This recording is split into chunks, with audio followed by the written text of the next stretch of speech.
Unified 911, anong matutulong namin sa'yo? Anya ti maitulong mi ken ka po. Anong may tatabang ko sa Unsay imo? akong ikatabang nimo? Ngini makadabang namisal ka no? Sa anumang wika o dialekto, may tulong na darating sa iyo.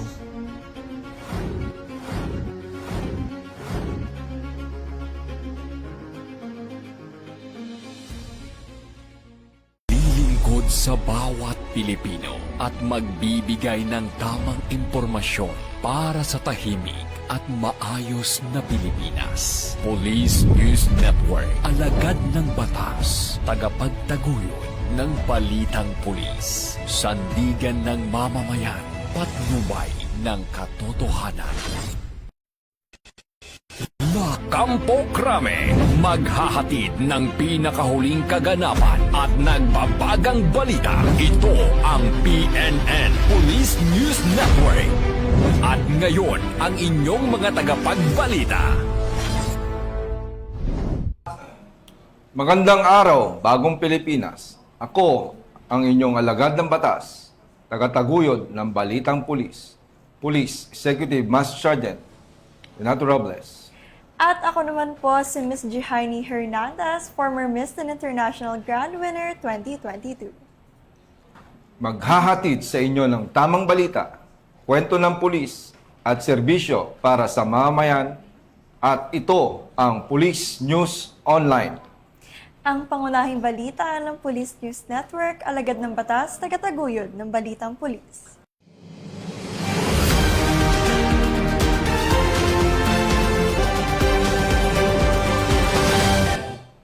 Narito ang mga balitang hatid ng ating PNN correspondents mula sa iba't ibang panig ng bansa.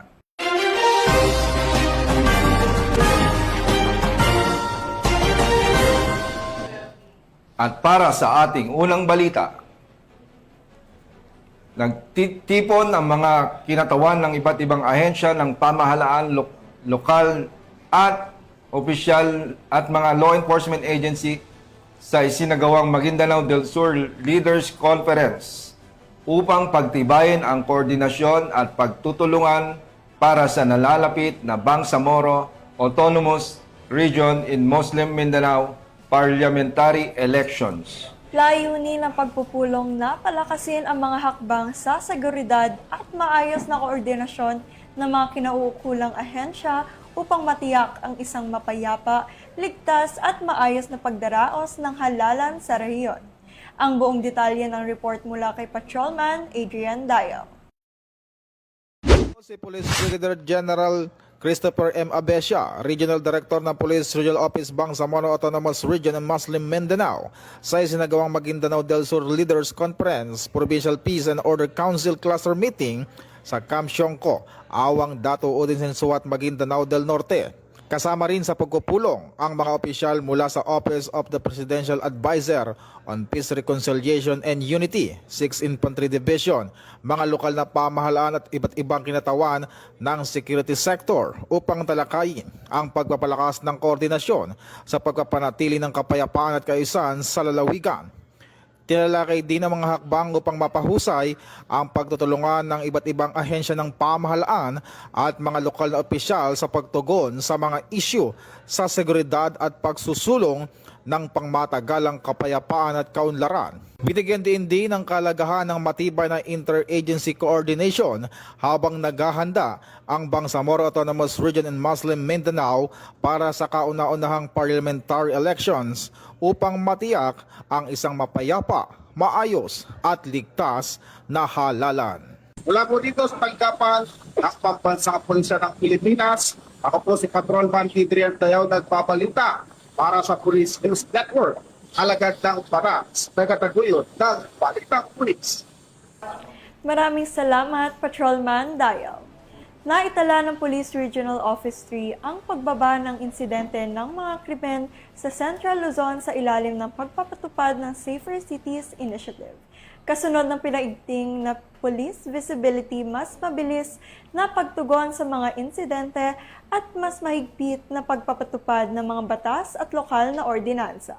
Ibabalita yan ni Patrolman Edwin Baris. Ang bilang ng 8 pangunahing krimen sa Central Luzon sa loob ng 103 araw ng pagpapatupad ng Safer Cities and Communities Initiative ng Department of the Interior and Local Government o DILG. Ayon sa Police Regional Office 3, mula 939 na kaso noong December 24, 2025 hanggang April 5, 2026, bumaba ito sa 894 na kaso mula April 6 hanggang July 17, 2026 o nabawasan ng 45 na bilang ng mga kaso.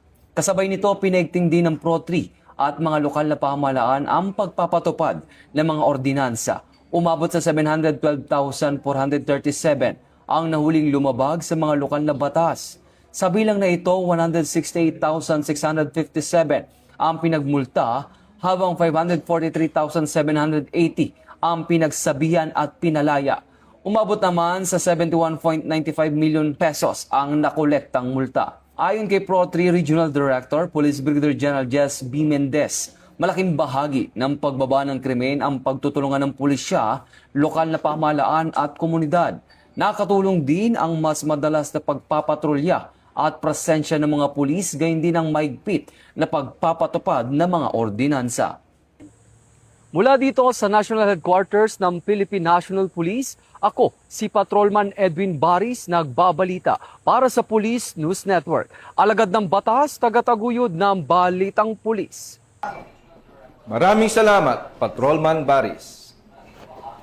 Inaresto ng mga otoridad ang isang barangay kagawad sa isinagawang search warrant operation sa Iligan City, Isabela, kung saan nakumpiska ang ilang mga baril at iba't ibang uri ng mga bala na umano'y illegal na pagmamayari ng suspect.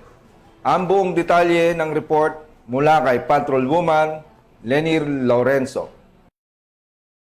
Estado ng isang barangay kagawad matapos ipatupad ng pinagsanib na puwersa ng mga operatiba ang isang search warrant kaugnay ng paglabag sa Republic Act 10591 o Comprehensive Firearms and Ammunition Regulation Act sa City of Ilagan, Isabela. Kinilala ang naaresto na si alias Rene, 56 na taong gulang, barangay kagawad at residente ng Barangay Cabecera 17 to 21, City of Ilagan. Sa operasyon na pinangunahan ng CIDG Isabela PFU sa pakikipagtulungan ng Ilagan Component City Police Station, RIU-2 PIT Isabela East at RMU-2, nakumpiska ang isang caliber .357 revolver, isang caliber .45 pistol, isang magazine, 33 bala ng iba't ibang kalibre at isang fired cartridge cage ng caliber .357. Dinala ang suspect at mga nakumpiskang ebidensya sa CIDG Isabela PFU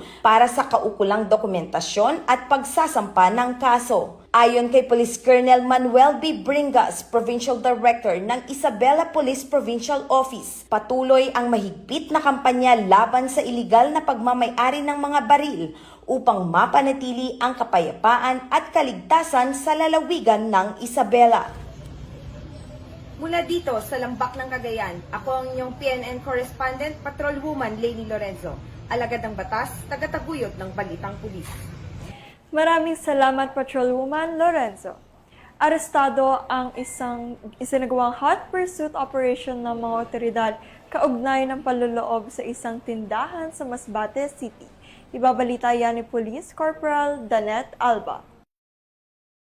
Mabilis na aresto ng mga tauhan ng Masbate City Police Station ang isang suspect sa insidente ng pagnanakaw matapos ang sinagawang hot pursuit operation sa Masbate City. Sa isinagawang inventaryo, natuklasang nawawala ang isang cellphone, cash organizer na may lamang pera, mga kaha ng sigarilyo, CCTV cameras, mga bote ng alak at iba pang salapi na may kabuoang halagang 28,700 pesos. Napag-alaman din sa investigasyon na sa pilitang binuksan ng suspect ang sliding plywood door ng tindahan gamit ang bakal bago tinangay ang mga ninakaw na gamit sakay ng isang tricycle. Matapos magtungo ang biktima sa Masbate City Police Station upang magsampa ng reklamo, ipinakita sa kanya ang Station Rogues Gallery kung saan positibo niyang nakilala ang suspect. Dahil dito, agad na nagsagawa ng hot pursuit operation ang mga operatiba ng Masbate City Police Station na nauwi sa pagkakaaresto ng suspect. Samantala, muling pinaalalahanan ng Masbate Police Provincial Office ang publiko na maging mapagmatsyag at agad na iulat sa pinakamalapit na himpilan ng pulisya ang anumang kahina-hinalang aktibidad upang mapanatili ang seguridad at kapayapaan sa komunidad. Ako po si Police Corporal Danet R. Alba, nag-uulat para sa Police News Network. At ito ang bagong PNP para sa bagong Pilipinas, serbisyong mabilis, tapat at nararamdaman. Maraming salamat, Police Corporal Alba. Nakibahagi ang Philippine National Police, Police Community Affairs and Development Group sa isinagawang Makati Job Fair, kung saan isinagawa rin ang Information Education Campaign upang maipabatid sa mga kalahok ang mga mahalagang impormasyon at programa ng ating kapulisan. Yan ang babalita ni Patrolwoman Geraldine Loterte. Bahagi ng patuloy na kampanya sa pagbibigay ng kaalaman at pagpapalawak ng kamalayan ng publiko at upang mas mapataas ang antas ng kabuhayan ng komunidad, nagsagawa ang Police Community Affairs and Development Group ng Information, Education and Communication Campaign at Dialogo sa 1,600 job seekers at 25 employers mula sa mga government agencies at private institutions sa isinagawang job fair na inorganisa ng Makati City Public Employment Service Office nitong Miyerkules, Hulyo 15, taong kasalukuyan. Pinangunahan ang aktibidad ni Police Colonel Luis E. Gisik, Chief CAD, sa ilalim ng superbisyon ni Police Brigadier General Vina H. Guzman, Director PICAG, katuwang ang PNP Recruitment and Selection Service at Makati City Police Station. Layunin ng programa na maipabatid sa mga job seekers, partikular na sa mga fresh college graduates, ang mahahalagang impormasyon tungkol sa kaligtasan, seguridad at iba pang usaping may kaugnayan sa kapakanan ng komunidad, gayon din ang mga requirements, qualifications at recruitment process sa mga interesadong mga aplikante. Bukod dito, nagsagawa ng mascot engagement at namahagi ng information, education and communication materials na tumatalakay sa iba't ibang paksa, kabilang ang mga public advisory, kampanya kontra illegal na droga, anti-terrorism, anti-vowsy, anti-illegal gambling, Safe Spaces Act o Bawal Bastos Law, cybersecurity at online safety, police service balita, PNP Museum at Sumbong Nyo Aksyon Agad stickers. Maraming salamat sa lungsod ng Makati sa pag-imbita ninyo sa UMAC ITES, sa suporta ninyong ibinibigay. At dahil dito, marami pong matutulungan na mga lumahok sa programa ninyong napakaganda ng mga MIP, Culminating Activity. So, sa paraang ito, maraming mga kabataan ang maraming matutulungan at magiging may magandang buhay dahil sa mga technical na skills na pinoprovide ng University of Makati at ITES sa tulong ng lungsod ng Makati. Ayon sa CAD, ang ganitong mga programa ay bahagi ng patuloy na pagsusumikap ng pambansang kapulisan na palakasin ang kamalayan ng publiko at mas mapataas ang atas ng kabuhayan ng mga mamamayan at hikayatin ang aktibong pakikilahok ng mamamayan sa pagpapanatili ng kapayapaan at kaayusan ng komunidad.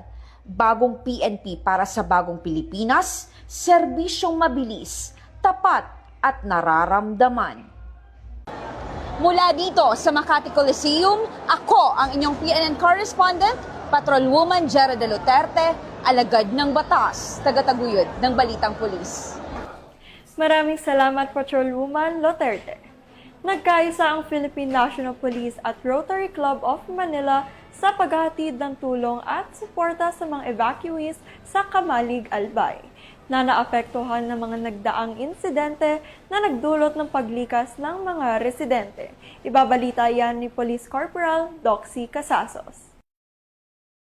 Ang Philippine National Police at ang Rotary Club of Manila sa pagsasagawa ng isang humanitarian mission upang maghatid ng tulong sa mga pamilyang apektado ng patuloy na banta ng pag-aalboruto ng Bulkang Mayon na kasalukuyang nasa Alert Level 3. Formal na inilunsad ng Rotary Club of Manila ang proyekto noong Hulyo 19 taong kasalukuyan sa Kamalig Baptist Evangelical Church sa Barangay Bungabong, Kamalig, Albay. Sa nasabing aktibidad, nabigyan ng mga pangunahing pangangailangan ang 76 na pamilyang lumikas mula sa Barangay Tirangay na binubuo ng kabuuang 249 na individual. Nagbigay naman ng seguridad at suporta ang mga tauhan ng Kamalig Municipal Police Station, 2nd Provincial Mobile Force Company at Albay Police Provincial Office upang matiyak ang maayos, ligtas at mapayapang pagsasagawa ng programa.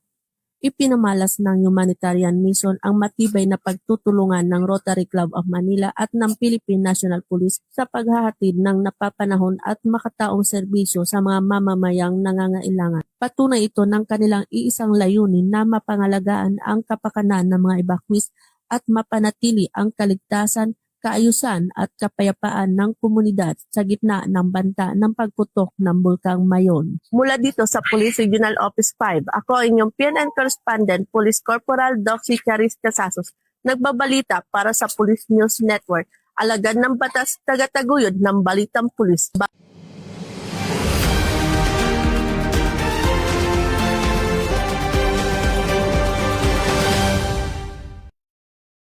Police Corporal Casasos. At para sa ating huling balita, arestado ng mga otoridad ang isang wanted person na naharap sa kasong attempted murder matapos isagawa ang operasyon sa Nueva Vizcaya. Isinagawa ang manhunt operation batay sa inilabas na warrant of arrest laban sa suspect na matagumpay na naaresto ng mga operatiba. Yan ang ibabalita ni Patrolwoman Lainey Lorenzo. Bahagi ng pinaigting na kampanya laban sa mga wanted person. Matagumpay na naaresto ang isang individual na nahaharap sa kasong attempted murder sa isinagawang intelligence-driven operation noong ika-20 ng Hulyo taong kasalukuyan sa Barangay Salvacion, Bayambong, Nueva Vizcaya. Pinangunahan ng Nueva Vizcaya Police Highway Patrol Team bilang lead unit sa pamumuno ni Police Lieutenant Julius U. Comaling sa ilalim ng superbisyon ni Police Captain Roy L. Bonus, katuwang ang Bayambong Municipal Station ang naturang operasyon. Naaresto ang akusadong si alias Domeng, 45 anyos, magsasaka at residente ng Barangay Salvacion, Bayambong, Nueva Vizcaya sa bisa ng warrant of arrest na inilabas ni Honorable Ginalyn Rubio, presiding judge ng RTC Branch 28, Bayambong, Nueva Vizcaya para sa kasong attempted murder. May itinakdang piyansang nagkakahalaga ng 120,000 piso para sa kanyang pansamantalang kalayaan. Matapos ang pag-aresto, ipinaalam sa akusado ang kanyang mga karapatan sa wikang kanyang naunawaan at isinagawa ang operasyon alinsunod sa umiiral na mga patakaran sa pagpapatupad ng warrant of arrest.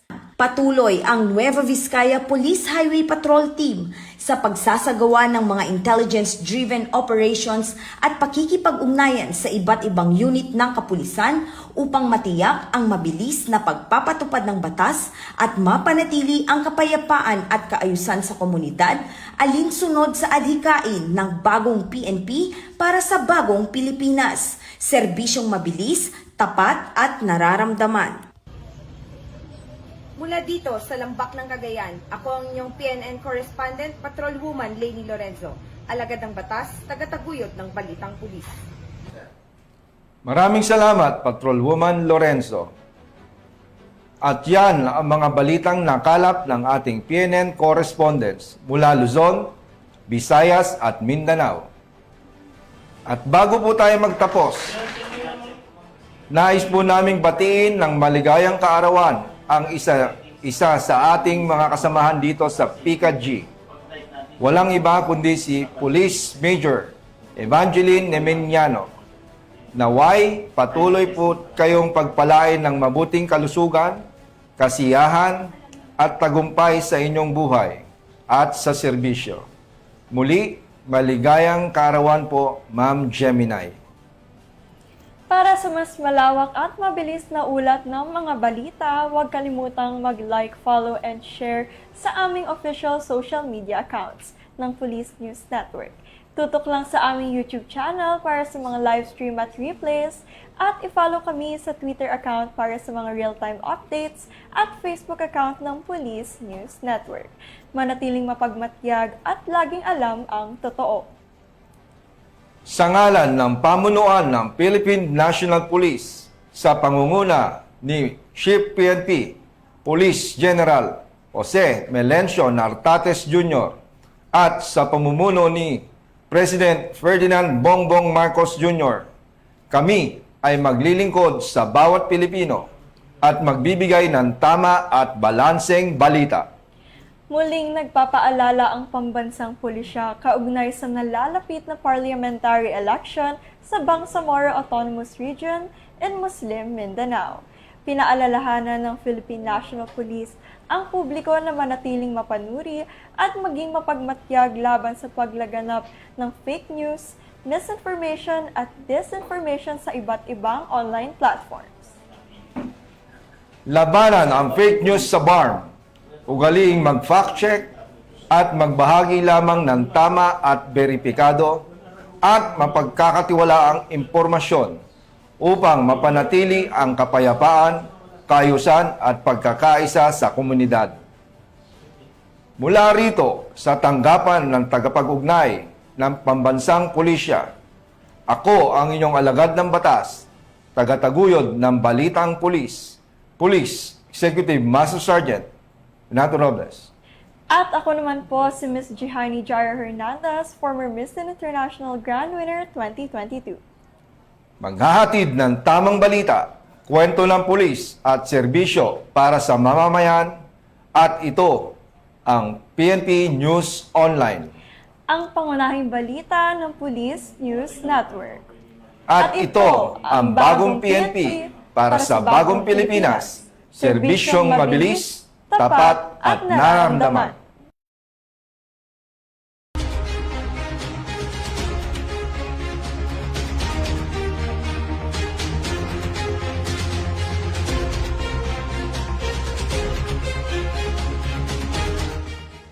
Police News Network, alagad ng batas, tagapagtaguyod ng balitang pulis.